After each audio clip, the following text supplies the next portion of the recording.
Tosukaki place Oyo, Tokomaki na mission qui est kolongola mosala Nzambe à l'époque. Katiara Osa la Bible n'a pas psaume pour gagner combat. Jarni a prière Osa la jongwa. Nzembo wana ya kombo yo ngana komo yo kalongo mikusa. Na kati église. Mama e.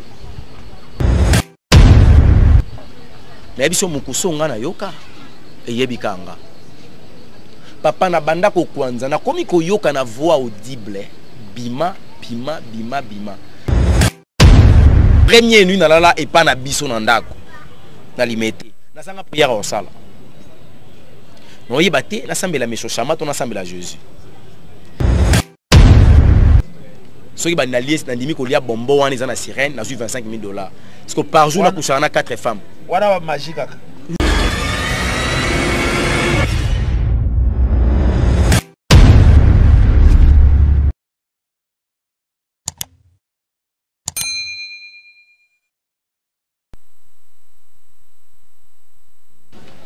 Comme la deuxième partie, to yebi esika to sukaki ndenge nini azako expliquer biso ndenge bakendaki pour que bakende ko luka mutu ya pasteur Laurent Dalo et puis azako expliquer makambo nini bakutanaki nango.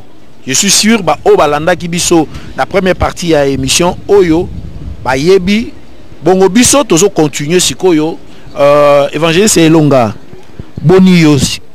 Non, Dieu fait grâce qui n'est en Angolo Nzambe. Oyoki place to sukaki. Est-ce que okoki kokoba pona ko continuer ko yebisa pe ko édifier bana Nzambe? Voilà, tosukaki place Oyo, tokomaki na mission qui est kolongola mosala Nzambe à l'époque. Ndenge ngana lobaka je sais pas lelo ce qui mosala Nzambe atika Nzambe to azaka na Nzambe ya lola. Mais je peux que témoigner la personne où on a ça expérience, il y a bon Nzambe na yé. Na lui je sais pas les lots parce qu'il y a certaines personnes là comment kolobake ah ça bunga na yé yo tika ko témoigner mais bolingi na témoigner nani Nzamba la kisaki biso expérience qui azana yé. Voilà pourquoi on a témoigné à Kaye par rapport à la réalité et comme la kabiso et puis témoignage en église ni na tika la repesa ngoto. Na église où yazali ko kamba. Pourquoi? Parce que espace nous avons un espace à Rosalati. Voilà pourquoi on a CPLA qui peut être comme après Kuna, côté le soir, pour témoigner tout consort. Les lots d'ambassade grâce, pour moi temps. Les lots en 2020, depuis 2006-2007, il y a longtemps, donc une affaire à 13 à 14 ans passé. Dans 8 ans, pour témoigner en l'église, pour nous ça, une édification. Donc je disais, et il y a ça que le pasteur, tant comme il y a un moment, il y a qu'on enlevé, qu'on soit esprit naïe et azalaki na casquette sa makolo ya ange un ange o apporta ki teni pena ba soldat ya FR déjà à FRDC na biso papa na ngai oksina bandi ko luka kotala buti ya soldat wana tiesika buti ezokenda ko sila bando banda ko landa pena miso tali pena o sentir que boza liboso ya engambe mobali na niveau moko isi fa tombola ka likolo niata bozate PC bozate isi fa tombola ka lokolo makomi na Nzambe lobi bakoya nzela moko me bako panzana na nzela sambo ezana bato ba yoka ngolo kwa lisolo me biso oyo ba oyo to sala ila yango pratique biso to panzana na nzela sambo to yaka mulongo la forme pyramide lokwa ba santu lokwa soki banani me tangu ange alakisa ki ka présence na heureuse na baka heureusement betate heureusement soka niataka to ngato suka wapi soka niataka biso to abeta biso ngaki zala ndenge nini mais yaki ko sala que présence na ye kaka et sala ke to kima to panzana ikomi ya ko sutuka muna mudazo sutuka na ndenge na ye et après avoir ko sutuka to obligé aussi mana ko bondela to sali appel ya Angola na niveau ya Angola numéro le quitté to bengi Londres à l'époque parce que il a dit ba pays qui purifier to benga Londres le numéro le quitté to comprendre que nous sommes bloqués le pasteur en question c'est difficile ya koyeba ko zoyer. Donc tu as obligé de penser à tongo tant on a zongi et que ça là qui ami on a un message que chacun de nous doit faire le sacrifice. Moi on a biso moi face à sacrifice par rapport il y a prix à muto il y a âme autoraté. Tant on a eu combat sacrifice na zo qui pena ko banga na bi ah e ko senga makila mutu teo. Ce sacrifice en ngozani na bi te oye bango kaka yomoko genre sacrifice au gozo. baya kotikela nga enveloppe nazwaki enveloppe na kita na komi kuna nde na komona yanga message ezalaki naluka culte moko ya dimanche nakende culte nabebisa culte wana dans na moment au pasteur aza koteya ngai naluka kotiela ye lokola bacourant soit baflèche de façon ke akoma na cher te et soki akomi na cher avant banda koteya ngai nasala appel ya monde pandaminium kindoka lieu public nabenga bademon lieu public baya komema sommeil distraction bato bakapte message te eza na baprière oyo boza kosala mpona makambo nyonso wana mais bien sûr que oui osala yango sans prière ndeni balakisi bino mais ça makambo bayebande koexpliquer ke monde oyo ezalaka gérer na genre ya prière oyo bademon oyo mpona kobenga faut sala prière oyo il faut koutiliser biloko boye biloko donc yo ozalaki parmi bato oyo bazala kokende na kati ya baeglise mpona kotia mwa distraction wene mpe moko mpe ya baexpérience oyo nasalaka siko place mambo yaka osukelela nde wana okende na église nini nazwaki makanisi nake na église ya papa abotinga parce que mon père c'est un pasteur nazwaki kanisa okende na l'église na ye kanga moko na fana na papa miso aza na pasteur et puis aza na papa aza mpe na double portion donc nakoki mpe korate nakoki kolupe mpe na kipasteur mais na kibopapa na ye lokwa nauta na makela na ye eko compliqué naokende na église moko ezalaki na 20 mains la sainte résurrection pour Christ ezalaki place nazaki kosambela kala epai ya pasteur Lambert Kasongo. C'était prévu le dimanche. Samedi, nous avons 9 ans de Gires, à Betara clavier. Pas Yembak. Tokuta inaï. Ah, oncle, yo, nous avons des prières au niveau qui était bien à Ténazali. Quel autre qui prière? C'était dans la montre transport. On a fait le transport. C'est bon. Nous avons dit que l'église au fond de ça, c'est mon neveu qui m'avait motivé à faire une prière. On l'église dans la 20 mai. Tu as loué salle dans 20 mai. Il y a culte. Comme la culte, frère Akima, t'es nazali. Tant que prière est bandit, parmi ma prière, où ils en ont Maïkari, notre Père qui est aussi Pézalaka. 5e prière à Maïkari. Frère, yebisa batu ke ozoloba makambo oyo o viva lokola témoignage. Eza ya solo ozondi maté ngai ese ngai eza po ngana ndima to ngana ndima te eza batu ba otala biso nde mutu bazoyoka yo. Papa Oxy,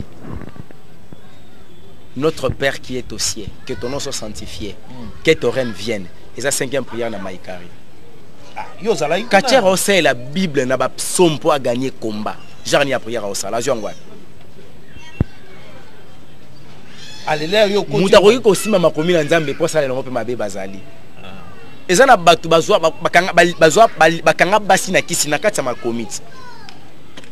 Makata Bible. Donc voilà. Et au sala que tant to commis culte bandaraté bandi et tant moment ça va prière na bango ba benga na ba sala bon na ko s'intéresser na ngoté, j'étais plus concentré dans notre Père qui est au ciel, ce qui na yebaki que je vais me retrouver na prière wana et puis il y aura pas des inconvénients. Pasteur tant azom matana cher pour ateya place mambo ko banda. Je sais à ça appel à monde pandaminium et pasteur attend à commis na cher à simi Bible à bondeli au liaté ya lobby tout côté en adoration avant la té ya photo son adoration.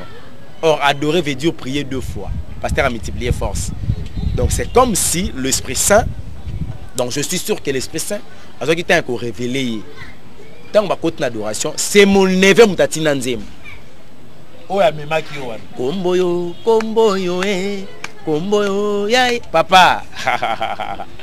Et si quand on moninga na tomboka na micro un pagano qui prend le nom de Jésus en jet, qui commence à défier l'œuvre de la croix, soi-disant pasteur, soi-disant chantre, soi-disant frère, soi-disant évangéliste et prophète docteur. C'est là où je m'énerve. Pourquoi non mon valeur ya maître T. C'est les sauveurs. Papa comme nzembo wana ya kombo yo ngana komo yo kalongo mikusa. Na kati église. Mama e. Na biso mukuso ngana yoka eyebikanga. Papa na banda ko kwanza na komi ko yoka na voix audible bima. Na luki place to côté la Guinée na côté na église. Na luki sorti no monate. Lucas sorti de ma sortie ça. Et en prix, nous te baby. Au lobby, nous te baby. Et l'axini. La délivrance, même tu es devenu fou. Au comme raisonner autrement. Oh. Évangile c'est long. Yo comment qui liboma? Ah, ça mes frères là aussi. Bon, c'est difficile de comprendre ma belé. Ce qu'on vivre en côté. Un jour, je discutais avec mon père, Papa Abotinga. Mais c'est yo za pasteur. Nzamba benga yo. Oza kutu apôtre, nzamba benga le ministère apostolat. Oza une expérience parce que Abotinga. Mais ça n'a pas sur la terre on a ça tata nga no yo sali en côté. Na ko le kon expérience ma bébélé. Ta musu éducation ba beauté la ki yo. O koli na village, o koli na o tenge pas minele ba vie musu o kola ki nango. Ngai moi na yo na ville, na okola autrement. Papa nanga simba magite. Mais là on magie na niveau magie ndé. Donc na ko yebise que il y a des choses ko tcha ki bo papa te po na ko tangi so makambo wana.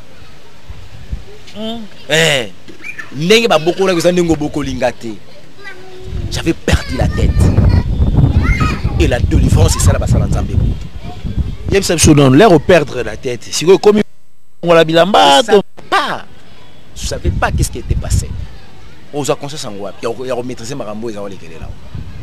Dans une image après avoir koyoka mi kusana na luka ko luka ko bima na monde ça bima la tête puis c'est fini. Et ensuite mutu qui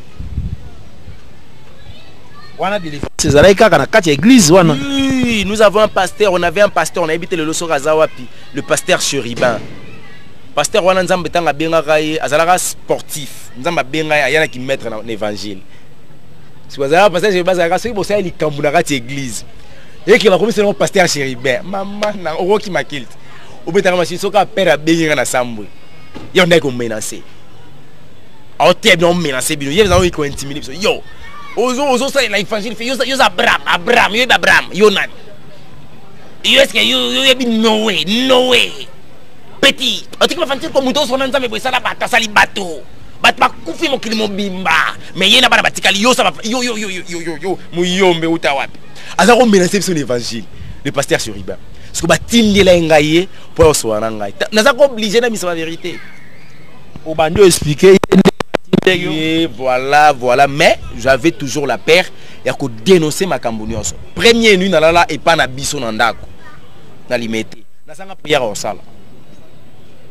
Non yebate na sambela mesho chama ton sambela Jésus.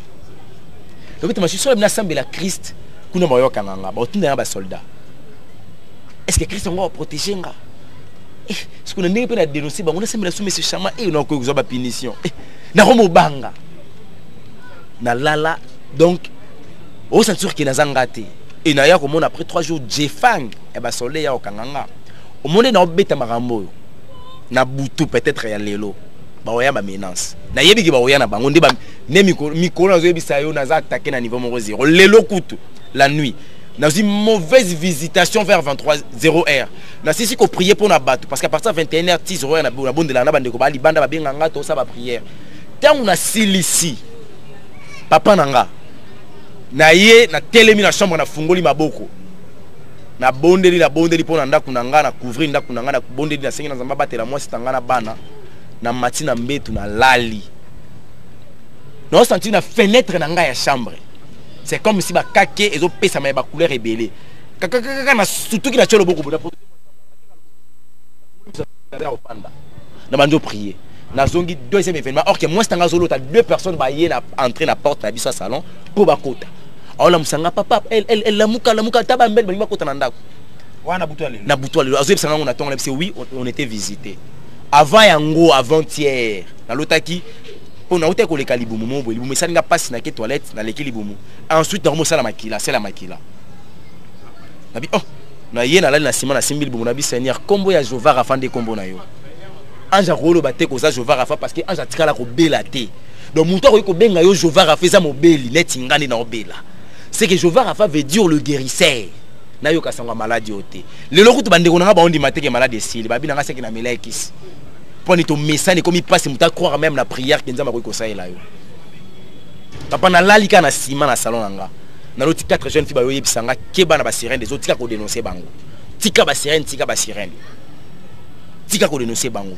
Et lobi na so wana mama na nga moko azaka libanda mboka za na Canada. Tozaki azana ba problème zo lande na prière. Tant on a sonné bisinga bi ah basala nzambe nyonso bakota likambo na nga basirene bamenasa bango ekozala ba o wana te na biso eza bango na sepeli parce que baluki guerre na mutu baluka guerre te. Ils ont mal choisi l'adversaire.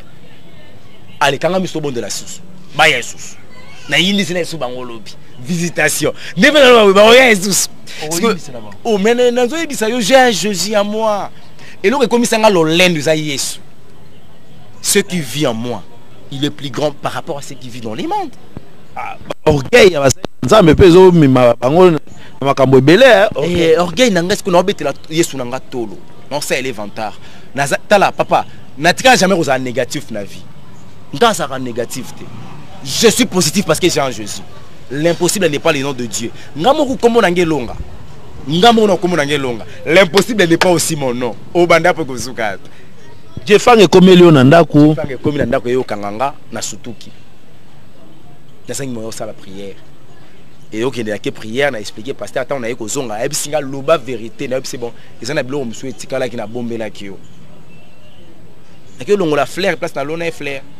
Oh, fleur au lona gal fleur. Oui. Et ça na batu balona fleur na maïkare ba binga papa folo maman fololo. De plus en plus fleur na ezoko la zoko mana azo reflecter bota fleur. Ba membre famille nga ba koki kozana idée. Na zalaka na kindumba moko impossible. Et puis moi ça va boyanga te. Ba membre famille nga ba koyeba. Nga ba no be nga papa love. Na pesa cours amourologie, tu peux imaginer. Or, c'était derrière ma cambouane, il y avait un pouvoir. Initiation, bozaka na ndemo bokenda kolona fleur. Tes fleurs, ils ont la réalité. Les fleurs, musu balona rayango, bazolo na fleur wana niveau dojo, et barotia ngota musu na mulangi na pardon na bouchon ya gourde à 5 litres. Batima bele bache fleur wana. Si tu as des problèmes, oyo sombi fleur wana, OK, memi fleur wana ndako na yo. Ochango likolo mesa. Na minute o mona fleur wana fondre. Donc et beli ba problème nyonso ndako na yo. Fleur ziki mbala mo meli ba problème rien qui me kota ndako na. C'est no bango et puis ba résultat longo zaki positif na bato bazaki kondimelango parce que tout dépend aussi de la foi. Si vous avez na bato bazolo na fleur pe pour na beauté na bango. La moka mise mo mi benga papa fololo. Eh kasi ayi mama zolo ba. Azakuna ngaebite na bona tanga mama toke na leta e comme pesa ba preuve bino wana na posa mona ngayo indira ganda na posa papa bango superga no abandu tambola te bongo sikoyo l'air expliquer pasteur o apesa ki yo encadrer yo na eko so fleur na ke na zongi si na lala na loti na zo lota parce que en réalité na magie ndoto existera te. Et la réalité. C'est notre réalité. Problème mais la ce que penser te marambo zo les marambo esprit na ezomona et que vivre parce que l'homme dort avec son âme. Âme là la raté comme à travailler ce qui lumière ezo sala. Au moins que intellect ezo travailler, cerveau ezo tourner, mais l'esprit ne dort pas. Ce que tu vois dans quand il y a songe, ils a à 3 voix. Ce que ça avertissement te, ils a reproche soit ce qu'ils a reproche te et que la correction. Ozomona. Dieu t'avertit de quelque chose à travers le songe. Nomoni ma commune dans meza kolobake Dieu parlait tantôt d'une manière tantôt d'une autre mais ce que biso le quoi to raba ignora biso bato mona kati ezandoto o minimiser o mona biso nga mutu nangeza ka ndenge nga so na loti likambe ko kisamaka mama ko lobi na tonga ba mbenge prophète soit prophétesse po ya loti ko kisamaka o so mona or ezana mo ministère prophétique te ezalo lenge nzamba apesa éveil na esprit na yo nzamba communiquer à travers l'esprit na la nazo lota nazali ko nazana kati cercueil mais cercueil yango na niveau oyo koto naza eza vide koto bazo kanga ba vis so de plus en plus ba kanga ba vis nga pe me comme amukuse ba ocha ba mbongo ba pays tout na mutu nga ba chimbonga mobutu et so mais pourquoi bozo tinga na cercueil bozo kanga viteme ozo ke Londres non ke Londres ba bisinga ex président longwa na mboka opa kenda bongo pour ne pas na tanga kombo ba kanga ex-président ya mboka oyo moko a voyagé à boy na cercueil. Donc il faut comprendre que na corps na zo ki déjà décision otika mais spirituellement le quoi na ki na katsa ba lien wana ba délivrance il a fallu la bimisa ba vérité so ba katelanga ba ripti ba bomanga ba miso milimo ba matoe ya milimo ba odor mususu mande ko sentir parce que je pourrais marcher avec toi comme ça et bembazo leka boy yo yeba teka ça benga so na moni na royo ki na solo bembazo leka. Ce qu'il faut pour ça la prière à délivrance pour quatre ma communication en agnos. On a tika là qui dans l'esprit na bango, surtout des beaucoup dans la cercle pour sanga na OK Londres. Non c'est parce qu'on a mutu nga ba chembonga mobutu. ezali so batie mbongo natali ombongo mboka ni na osepela batie dollar na osepela batie mbongo mobutu na longo mais ombongo mobutu bali yango soutien babisinga zongisa ngo esprit na yende zo diriger biso na mboka o wana mobutu azana asa kufa papa mobutu akufa soki na 97 soki 98 soki 90 combien babisinga esprit na yende zo diriger biso na mboka oyo esprit na ye yango tango Eden ebandai kobunda bitumba ya molimo pona ko sauver mboka oyo na bandai koloba que le pays a été vendu na niveau ya au sommet autorité ya mboka mutateke ya mboka pour Congo a regagner place dans la spiritualité il faut que la autorité à sa Congo na mboka nzambe yango tango na mona ki facha ye ameko sala prière je disais bon ce qui prière o ezalaki recommandation biblique et puis a sali yango pona ko sauver mboka réellement le Congo a reçu la délivrance parce que le pays a été vendu par une autorité mouta récupérer en face à la autorité alors yo sala ke na moment on a lali na moni camion moko ekoti lokwa ya ba camion ya faux sceptique tango ekoti ba pesi annonce ba lobi ke papa to ye parce que ndako oyo ndenge za boye ezana ba ezaya ko ba tolango za ko to ba foto boaka ba mastic to boaka ba mastic pona nini ote ba mastic o to lingi to boaka po to mona ba tolo za ko to boka na mani ko tomboka non ezanda kunanga boko koma na niveau on a te na yo sutuka ndoto loko nazalaki pe na esprit ya discernement et ensuite Dieu m'avait donné déjà la facilité à interpréter ba songe parce que na limbo la bandoto pour la salanga ile salanga grâce na ye kolota na ye ko comprendre que ma vie ezalaki détolée soit ezalaki ouvert malgré la délivrance il y avait des choses fallait qu'nkolo ya ko bamba yango nkolo abamba yango nkolo bamba kité parce que fallait qu'il na songa niveau ya prière na profondeur à prière et famille nga ba contredire ngate vers 2010 2011 na zonga kana musala ya nzambe na niveau moko na komaka ti na ko apprendre ces missionnaires nazalaki na ministère évangélique mais Dieu m'avait donné le don ya guérison on avait une maman je pense que neveu nanga zawa Benjamin oyeba mamna zoloba maman na kufa na tongo na bibina tongo na kotoka mai na ati couper na jaquette na kotoka papa maman izalaka te na limité ne ba olini ba ko so mutuka ba ko tsene so mbola takitambala na sala prière nkolo ayokanga mawa ala maman na telema batu bayebi ba témoignage ça na tchedi nivi na ngaza témoin mama yenga lelo akoma joviste azali pe azala bon ya kongo samba na témoin de jovana ba nzambe na yebite soki ezaki prédestination na ye et après tout ce temps Dieu nous a utilisé puissamment j'avais une grande terre ba pesa ka sida kindoki bo la bo la musiba mbana ya lamuka nini yaka kuna ya bo ipande kuna na ya bo na grande terre nini habitala bango ba ye ba swinga ba mangana cimetière ya Kimbatike cortège yango lezo ke na ngai na stopper cortège par la prière na ne ko rappeler quand Nzambe ma commune ay olobi tout ce que vous demandez en priant croyez-le vous l'avez le récit et vous le verrez s'accomplir Seigneur je mets la foi que mutunde ko nanga sukiawa et na posa siko ya accomplissement wana ozongeli na kati ya malo na ebisi yo makomeza avec makasi et ayiko sala que nzamba itizaki biso et puis à un certain moment na kimi so nzambe na kenanga na mokili baya ko proposer nga $25,000 tu peux imaginer posani $25,000 que ça na sirène soki ba na lies na ndimi ko lia bombo wana za na sirène na su $25,000 parce que par jour na kushana 4 femmes wana ba magique oui moi ce que ya Rose Croix na yeba kapete que ça ma Rose Croix donc ça t'as na poursuite sa vie na ngai suite toko continuer suite oyo chapitre ya Rose Croix to continuer ngo mokolo mususu boyoki témoignage ya